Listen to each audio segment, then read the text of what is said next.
Hi everyone, welcome back to AP Psychology with me, Miss Baines, your teacher, where you can take advantage of being able to pause and rewind me as I deliver you our latest content. So go ahead and grab those felt tip markers, get yourself in a nice and comfy space, and of course, don't forget those very important binder notes that go in lockstep order with this video called Unit 7, Video 4, Work, Achievement, and Motivation, which can be found on page 7 of your binder notes. I'll see you on the other side. Welcome to our next set of notes, Work and Achievement and Motivation. We're going to talk about what motivates us at work.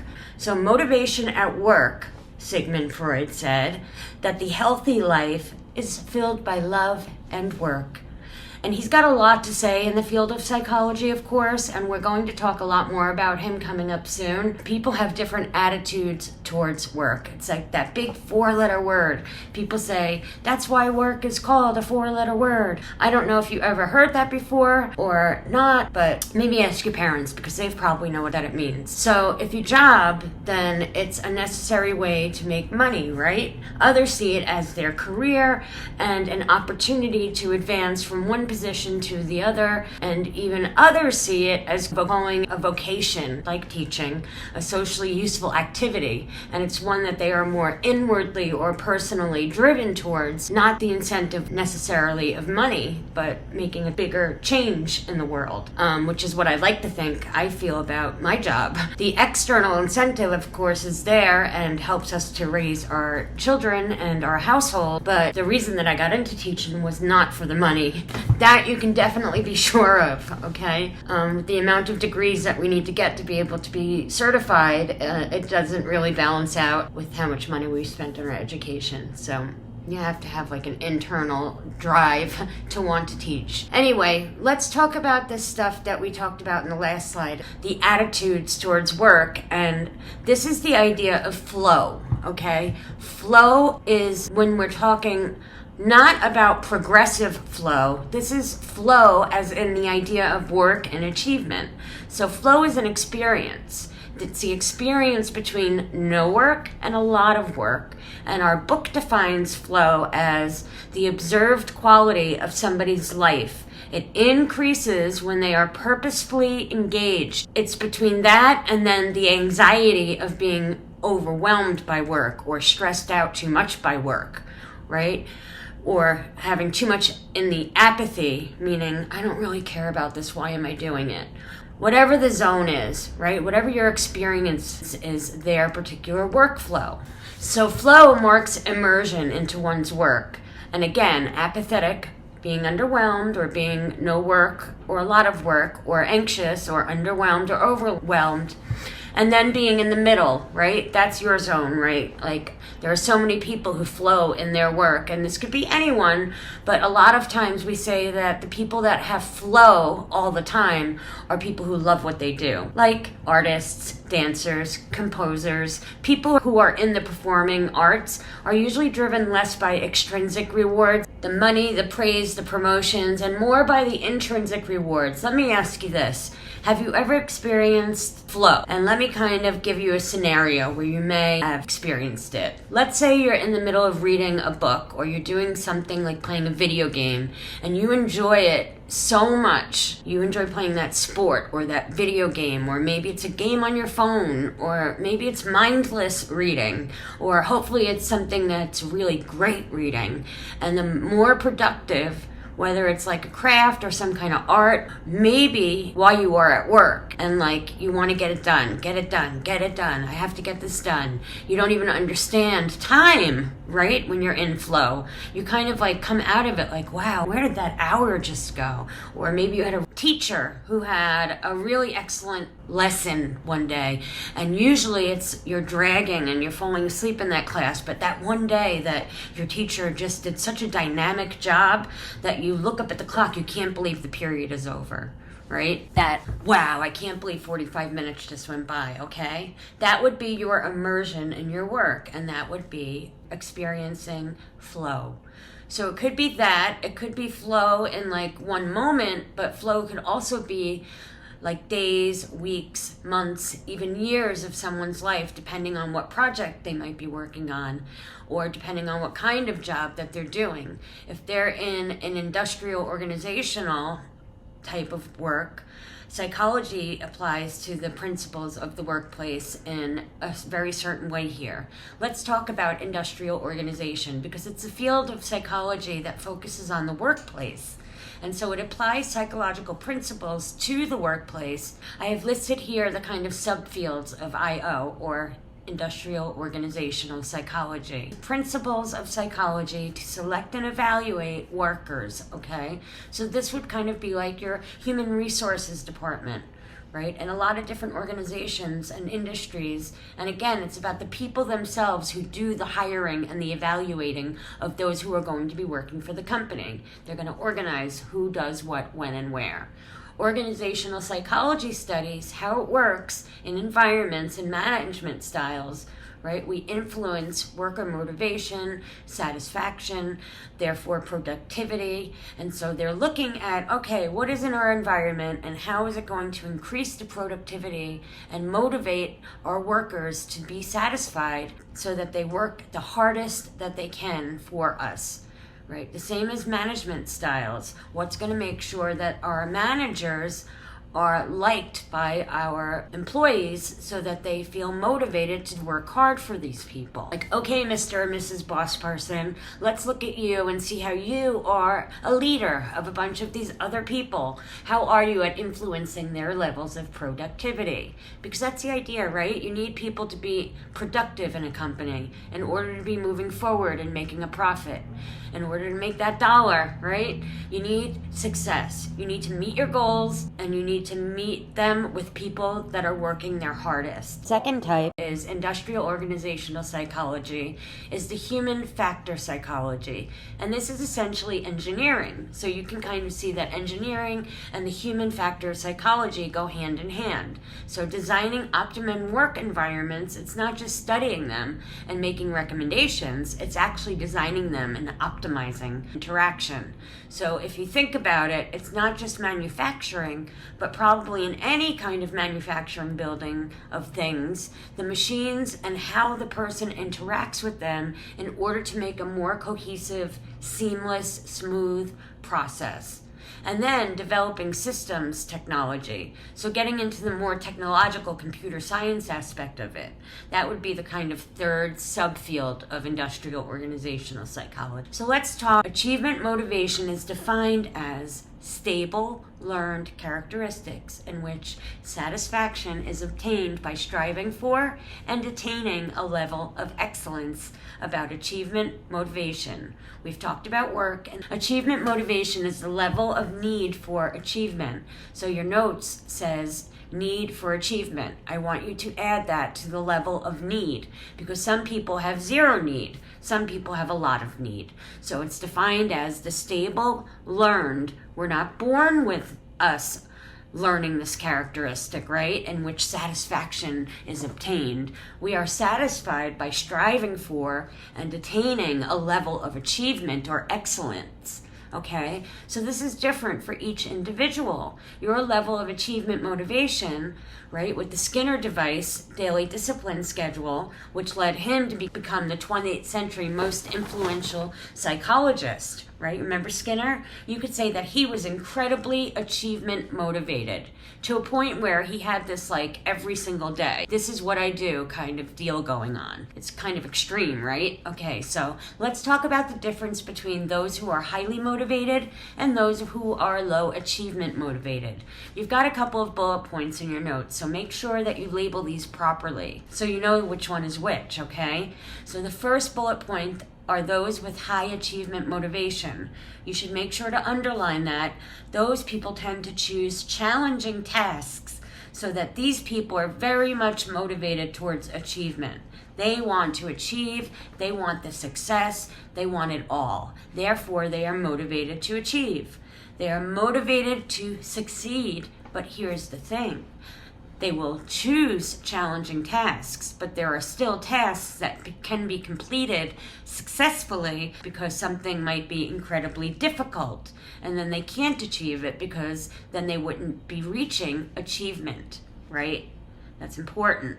So yes, it's going to be something that they are proud of, to say, yep, I did this and I did a great job at it. But at the same time, they might be afraid to go super high with trying to achieve something that's a little bit out of reach. Possibly they hit a glass ceiling. So they set realistically challenging goals. This is what you want. That you want this person to be able to do this for you.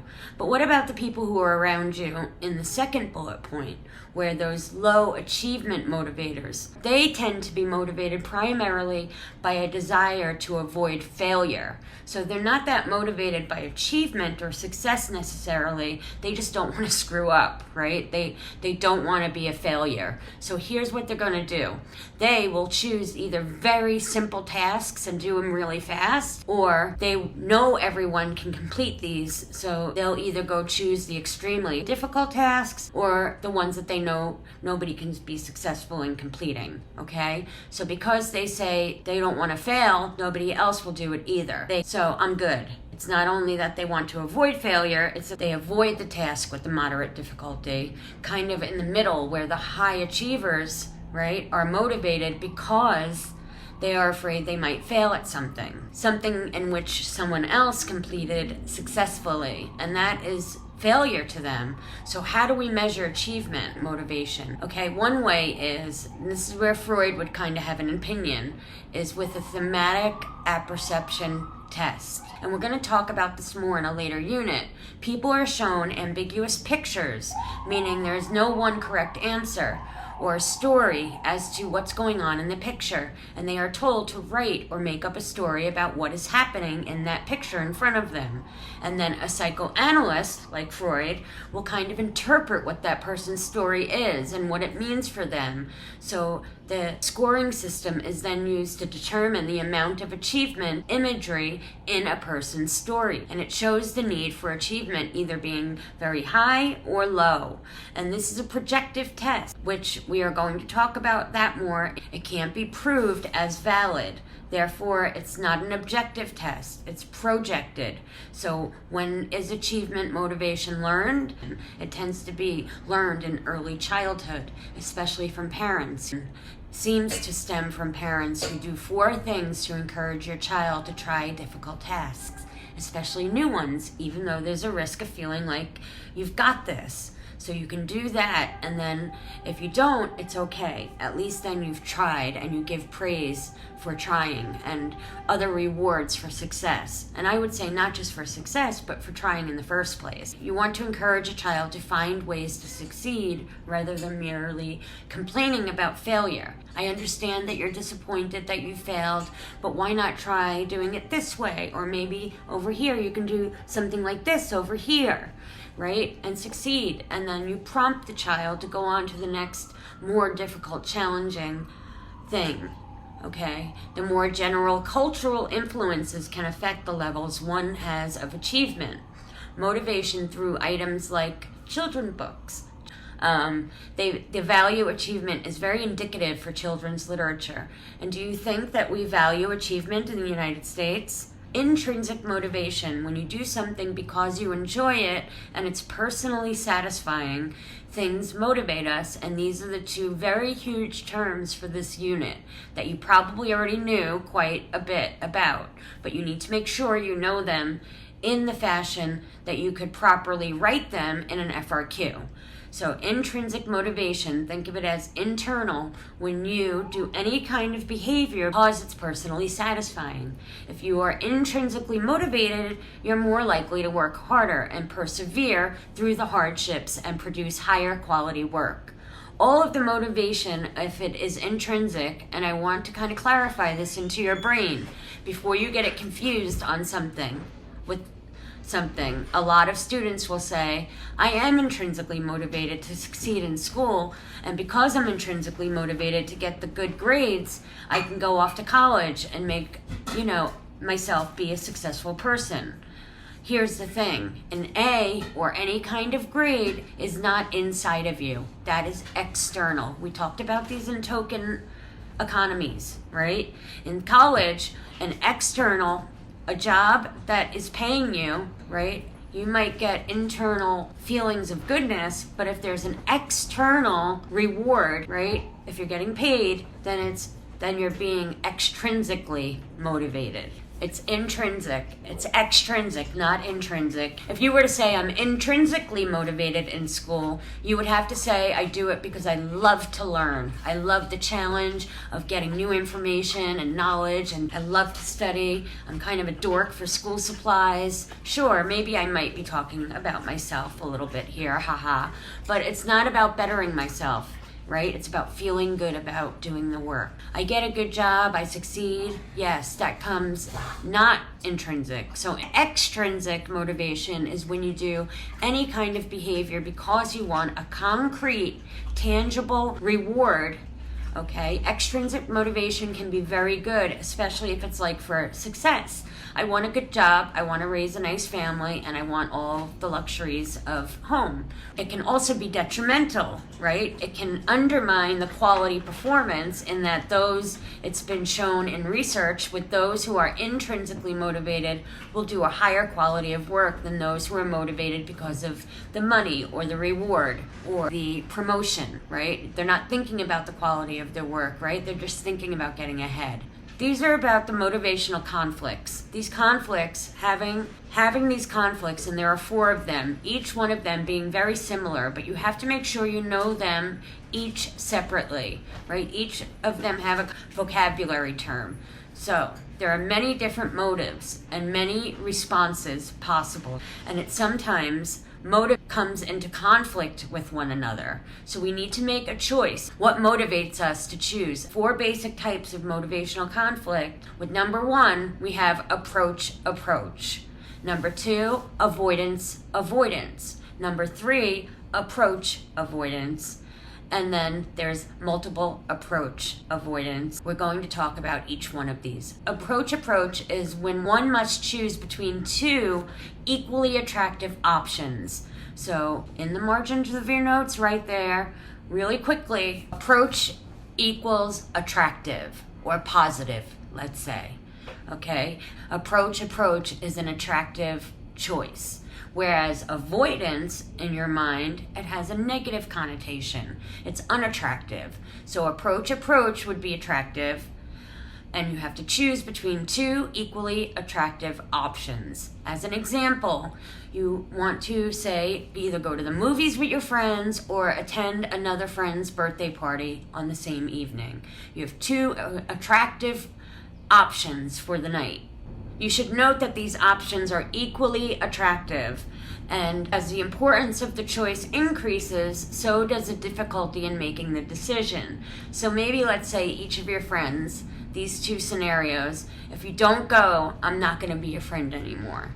Well, that makes it kind of stressful, right? And important on which one you should choose, right? Avoidance would be an unattractive and an unattractive, right? You want to choose between 2 equally unattractive options. So maybe choosing which hated chore, right? Cleaning the bathroom or cleaning the kids' rooms, right? Doing the vacuuming or doing the dusting, doing the dishes or doing the laundry, cutting the grass or shoveling the snow, right? Avoidance would be those 2 equally unappealing options. It's very difficult to resolve some of these conflicts, and it often creates intense emotions, such as if choosing between, say, declaring bankruptcy or selling your family home, right? Then you're in a no-win situation. Approach avoidance conflict is when there are both an appealing and an attractive and a negative, unattractive aspects to the decisions that you have to make. And an example would be telling the truth about a friend cheating on a test. The positive being you ensure everyone is getting graded fairly, including yourself who did poorly. And the negative is you might be afraid that your friend won't want to be friends with you for telling on her, right? Maybe there's a way of telling and not saying who it was. I don't know. Both are difficult to resolve, and they often result in long periods of indecision. You just don't know what to do about it. And then the multiple approach avoidance conflict one has to choose between both attractive and negative aspects of the available alternatives.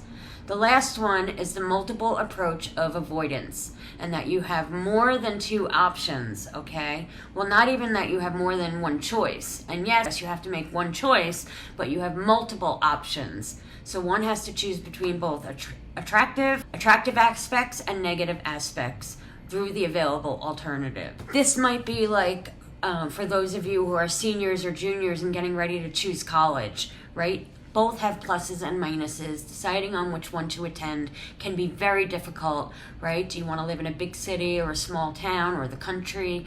Do you want to live with your friends? Do you want to stay home and save money? These are all very difficult, right, to weigh out, and you have to make sort of a pros and cons list. And of course, when you're making a life choice decision like going away to college, you don't want to mess up, right, because it's a lot of money involved or scholarship involved, or you know that you might be taking a space that some other kid is equally fighting for. And I don't know, it's a lot of pressure, right? You want to make sure you make the right decision. All right. Anyway, that's all I've got for you tonight. Hope you have a great one. I'll see you tomorrow. Bye now.